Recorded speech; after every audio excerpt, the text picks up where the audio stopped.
uh, ada harapan besar kita kepada OJK yang bisa melakukan pengawasan terhadap transaksi keuangan yang ada di industri keuangan di negara kita ini. Itu diberikan kewenangan melalui Undang-Undang Nomor 21 Tahun 2011.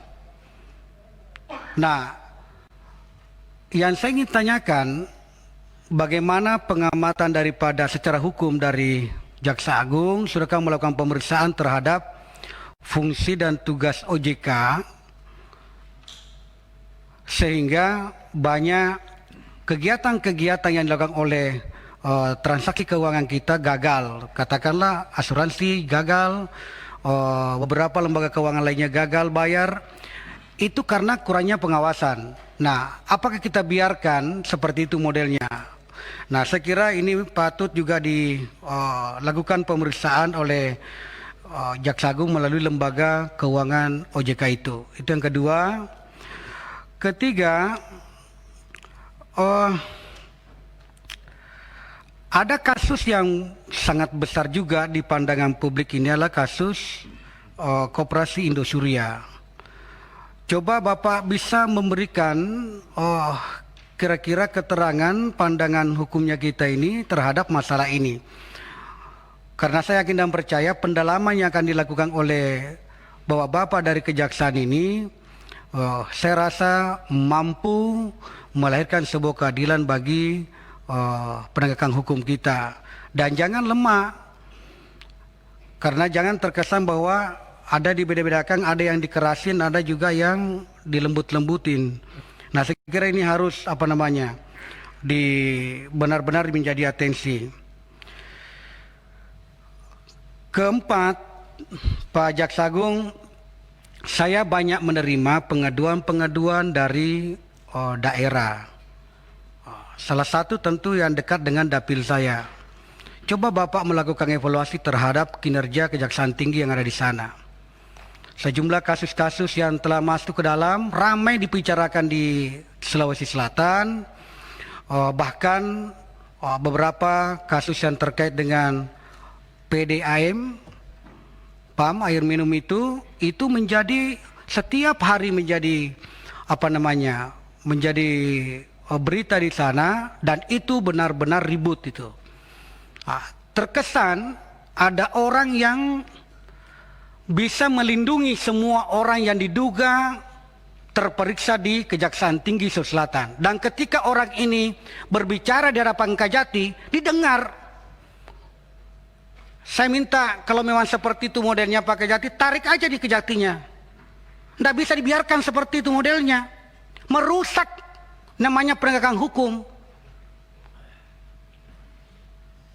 Jangan membiarkan satu merusak yang lainnya. Dan sangat memalukan sekali kalau setiap ada masalah dia tunduk kepada seseorang. Itu tidak benar. Ya, saya kira bagaimana mengusut itu, apakah dia mengatasnamakan Komisi 3 atau komisi apapun, anggota apapun, itu tidak bisa dibiarkan, Pak. Karena ini merusak citra penegakan hukum kita di Indonesia. Jangan Jaksa Agung ini jadikan sebagai alat pemukul semua orang yang tidak setuju, tidak sependapat dengan orang-orang tertentu, lalu Jaksa Agung yang dijadikan sebagai alat pemukul. Kita paham kemarin, kalau bicara masa lalu kejaksaan, selalu didentikan dengan warna tertentu. Tetapi ternyata tidak ada bedanya hari ini. Maafkan saya mengatakan tidak ada bedanya hari ini, hanya warna yang berbeda saja.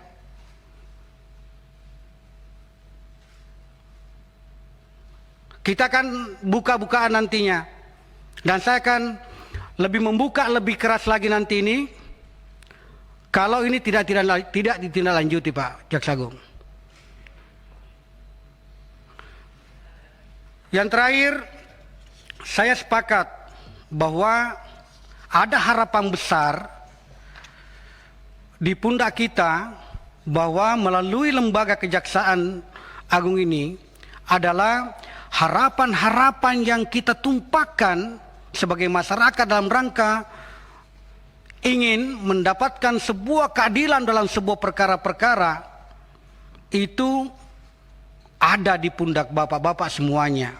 Olehnya itu, hindari bermain-main politik, hindari bermain-main dengan pesanan, hindari bermain-main dengan oknum-oknum tertentu yang membawa pesan-pesan tertentu.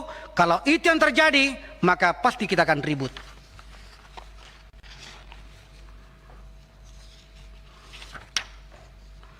Sekira Pak Jaksa Agung dan jajarannya terima kasih.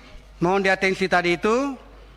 Mudah-mudahan penegakan hukum di negara kita ini melalui cara-cara kerja yang baik oleh Kejaksaan Agung dan jajarannya sampai daerah bisa diwujudkan di tengah-tengah harapan masyarakat kita.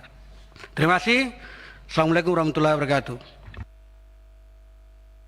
Baik, sebelum kita lanjutkan, saya ingin sampaikan pada Bapak Ibu anggota Komisi 3 sekalian, bahwa apa yang disampaikan oleh anggota DPR dalam fungsi pengawasan di dalam ruang rapat ini memiliki hak imunitas.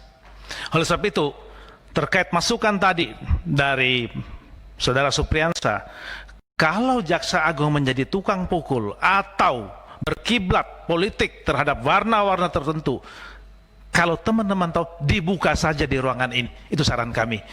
Selanjutnya silakan Partai Gerindra. Terima kasih pimpinan. Yang terhormat pimpinan dan anggota Komisi 3 dan Bapak Jaksa Agung beserta jajaran. Pertama-tama saya mengucapkan apresiasi kepada Bapak Jaksa Agung karena dalam situasi COVID bisa menyelesaikan kasus-kasus besar, dan salah satunya adalah kasus Jiwasraya yang sudah pada tahap pengadilan, pada saat di pengadilan, sehingga kita pun yang mempunyai panja pun tidak mempunyai kesempatan untuk memanggil kejaksaan untuk menjadi mempertanyakan mengenai masalah penanganan kasus itu, karena saya lihat Bapak Panja baru sekali kita lakukan itu. Namun dalam situasi yang sudah saat ini sudah di tahap pada tahap pengadilan, saya melihat ada beberapa hal yang mungkin ingin juga kita perjelas di sini, Pak. Jadi sebagaimana diketahui bahwa pelimpahan perkara berkas itu ada kita lihat bahwa kerugian BPK itu adalah 16 triliun. Nah, dalam hal ini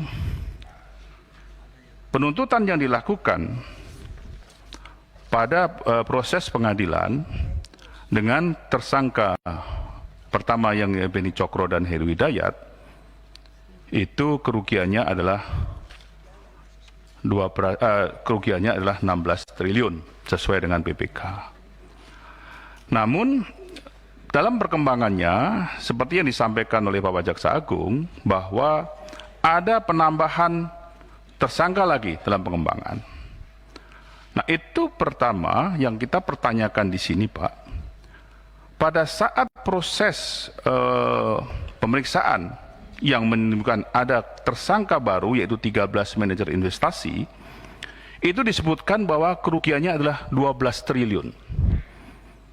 Ini menjadi suatu pertanyaan bagi kita, dan saya membutuhkan jawaban dari Bapak, karena kalau PPK sudah menyebutkan adalah 16 triliun dan dari Beni Cokro dan Heru Hidayat sudah dikatakan bahwa kerugian dalam tuntutannya adalah 16 triliun, kemudian pada saat manajer investasi ini Bapak santapkan sebagai tersangka, di situ ada potensi kerugian 12 triliun, maka ini saya perhitungan secara ininya apakah hal-hal seperti ini saya minta penjelasan dari Bapak. Bagaimana 16 triliun tambah lagi 12 triliun. Nah, ini yang benar yang di mana? Karena dalam kemudian hal yang menjadi turunan kami juga dalam pemeriksaan kasus Jiwasraya ini, apakah pemeriksa itu bisa menjelaskan apa yang dimaksud dengan transaksi MTN, medium term note? Kemudian apa yang dimaksud dengan transaksi repo? Karena ini adalah permasalahan pasar modal yang kita lihat dalam kasus-kasus Jiwasraya ini yang melibatkan manajer investasi. Kemudian juga dalam perkembangannya yang seharusnya memang ini kita pertanyakan dalam panja, Pak, tetapi karena ini sudah berjalan, ada permasalahan yang kita lihat di sini adalah mengenai masalah sita pidana yang dilakukan oleh pihak kejaksaan.